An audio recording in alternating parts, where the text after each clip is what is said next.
who wrote that lead is a Steph fan. That just me, doesn't it? Those are just facts. Oh, She really? just Yeah. saying the facts. There you go. I report, you decide. All right, Yeah. we're going to let you have first I crack know. at this. Has Steph been disappointing in the finals? I've long been a big Steph Curry fan, and I have been extremely disappointed by his overall play in these finals in key moments. This is all given the fact that he's a two-time former MVP and has had a golden opportunity to show that he could win a finals without Kevin Durant and without Andre Iguodala being the finals MVP.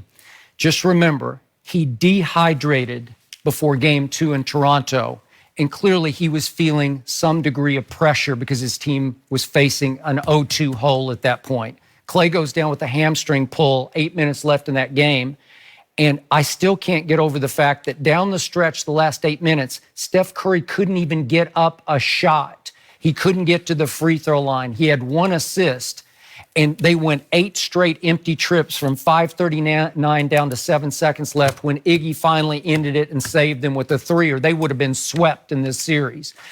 Obviously, they went home Game 3. He scored 47 points, and you say, oh, I got you there. But really, they were a lot of empty calories to me because we've known him to flurry from 3 and just blow teams off the Oracle floor from the 3-point. He's revolutionized the game with his 3-point shooting, not that night. They could never cut it any closer than 7 points, the deficit. We didn't see him do what he did against Houston when he scored 23 in the fourth quarter of the closeout game at Houston. I know I'm raising the bar way up here, but I thought he was that guy. And then we get to the other night, and it got so bad for Steph Curry, I've never seen this from him. He was hesitating, flinching, sort of hitching, double clutching before he shot 3 of his threes the other night. What?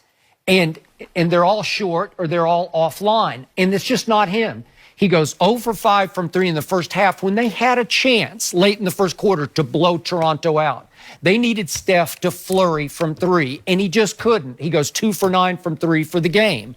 So all of a sudden, I'm having those flashbacks to games 5, 6, and 7 against Cleveland when they had them down 3-1, and he came up really small in all 3 games. And if we just look at the fourth quarter, in these, well, let's just look at the plus minus. Against Houston in those 2 games, and then the 4 against Portland, he was a plus 59. In the finals, he's a minus 16. Well, he's that guy. There's no KD, and Iggy's on one leg, okay? So who are you, Steph? Well, they need you. I needed you because I picked Golden State to be that guy. And instead, he's that guy who came up very small against Cleveland. So in the end, yeah, I'm extremely disappointed because I set the bar even before he got drafted way up here, and he is way under my bar. Go ahead, Shannon. You should be disappointed, Skip, because this was his moment. This was his moment to shine because we keep hearing this and all the stats, Skip. How many times have we seen the stats? When Steph Curry plays and Kevin Durant doesn't, they're 31-1, or they're 31-2, or they're this and they're that. This was his time. This was his moment to be the Steph Curry from the Portland series and the last game and a half from the Houston Rockets series. This was his time to shine. And he hasn't been able to do like effort in Game 3. 47 points where he led the team in scoring. He led the team in rebounding. He led the team in assists.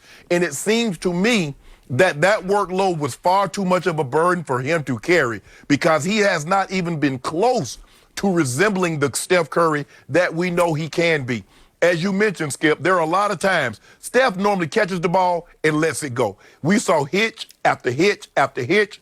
Shot come up short after time, after time, and time again. So I don't really know what's going on with Steph Curry other than say, we can make excuses for him and says, okay, he's tired. But hell, everybody's tired.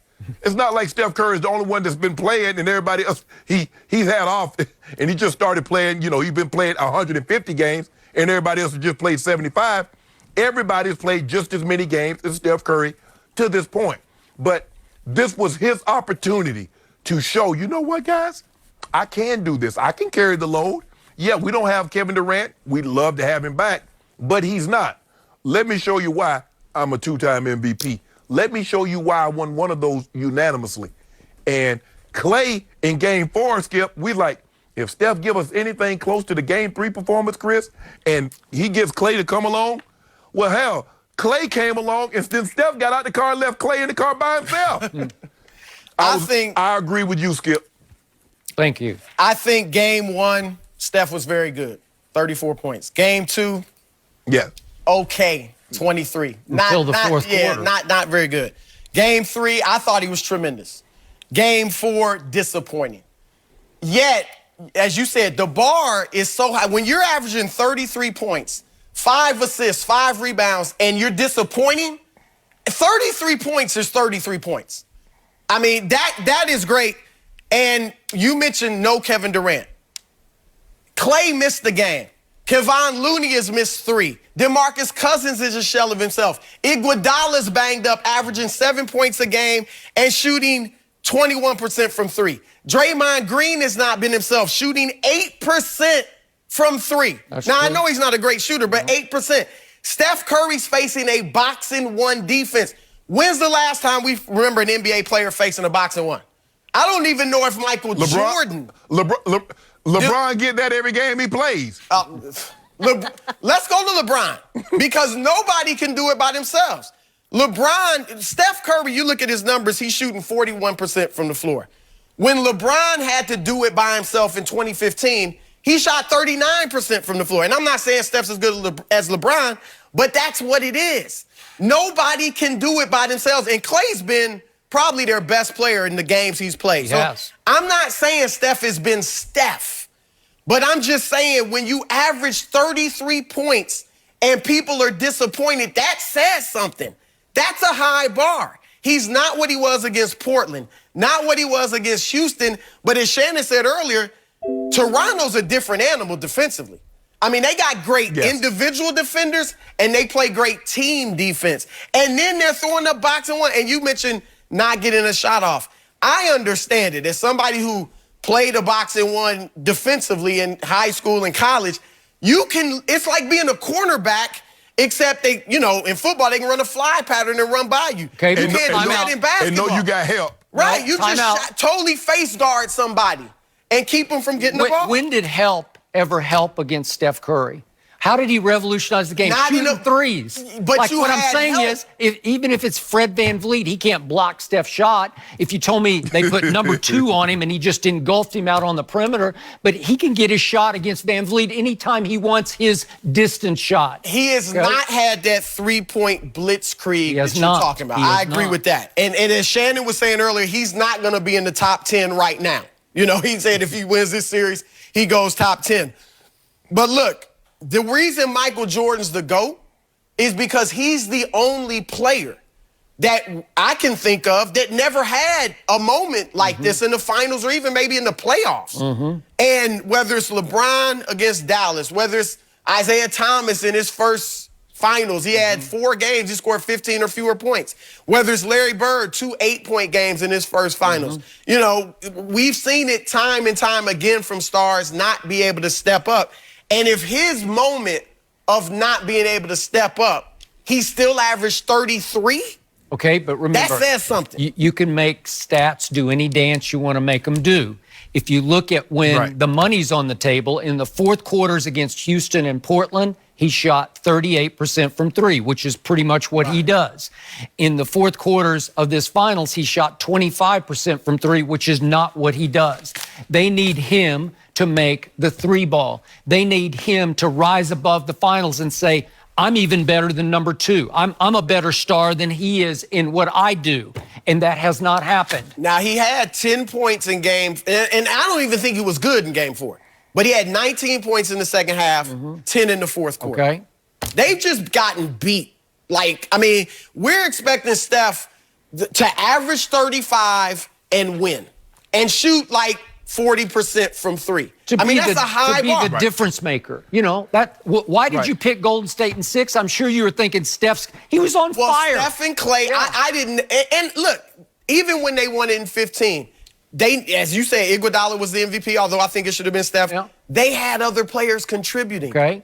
But we just saw Steph come out of the most devastating, dominating stretch of his whole playoff career in games 5 and 6 against Houston and those 4 against Portland. I'd never seen him play better. So I thought, okay, here we go, right? I'm going to give to, and look, I'm not trying to sit here and say he's been himself, because it has been a bit disappointing.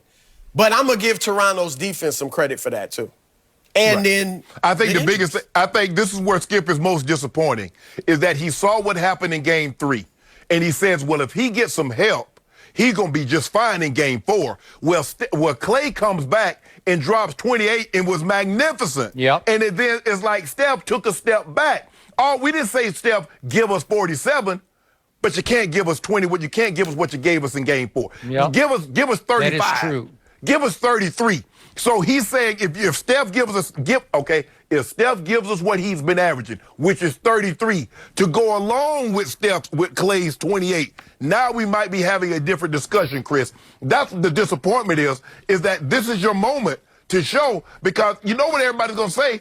Yeah, KD needed y'all, but y'all really, really needed KD, because I'm not so sure with LeBron and Kyrie in Cleveland, y'all were ever gonna beat them again, especially after they track you down from 3-1. True. Perhaps tonight will be Steph's night. We will find out. It better be. This evening. Warriors would sure appreciate it.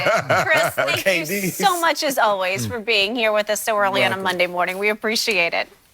Coming up next, are Spurs fans missing Kawhi right now? Who wrote that? Imagine Skip would have How you it. gonna